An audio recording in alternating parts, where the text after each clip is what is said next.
തെരുവിൽ കിടന്ന് കൊമ്പുകോർത്ത കാളകൾ സമീപത്തെ തുണിക്കടയിലേക്കും കയറി. പരസ്പരം പോരടിച്ച കാളകൾ ഒരു തുണിക്കടയാകെ നശിപ്പിച്ചു. വാലിൽ പിടിച്ച് പുറത്തേക്ക് മാറ്റാനുള്ള കടയുടമയുടെയും ജീവനക്കാരുടെയും ശ്രമങ്ങളൊക്കെ പാഴായി. നടന്നത് അത്രമേൽ രൂക്ഷമായ ഏറ്റുമുട്ടൽ.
മധ്യപ്രദേശിലെ ജബൽപൂരിലാണ് സംഭവം. പാൻദാരിബ മേഖലയിലെ തുണിക്കടയിലാണ് കാളകൾ പോരടിച്ച് പാഞ്ഞു കയറിയത്. കാളകളുടെ വരവ് കണ്ടതോടെ ഇടപാടുകാരും കടയുടമയും ജീവനക്കാരും ഇറങ്ങി ഓടി.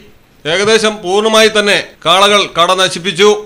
ഒടുവിൽ ഏറെ ആൾക്കാരെത്തിയാണ് കാളകളെ കടയിൽ നിന്ന് പുറത്താക്കിയത്. News desk Malayalam television. നാട്ടിലെവിടെയാ? വയനാട്ടില്. നാട്ടിലെവിടെയാ? ഞാൻ കോഴിക്കോട്.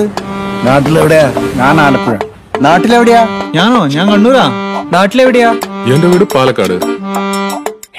പാലക്കാടിൻ പൊള്ളിപ്പൊളിയും ചൂടായാലും ചൂടായാലും കോഴിക്കോടിൻ കാറ്റിൽ കിനിയും ഉപ്പായാലും ഉപ്പായാലും നാട്ടിലെവിടെയാണെങ്കിലും കാലാവസ്ഥ എന്താണെങ്കിലും സിമെന്റ് JSW കോൺക്രീറ്റ് HD തന്നെ. നാട്ടിലെവിടെയാ?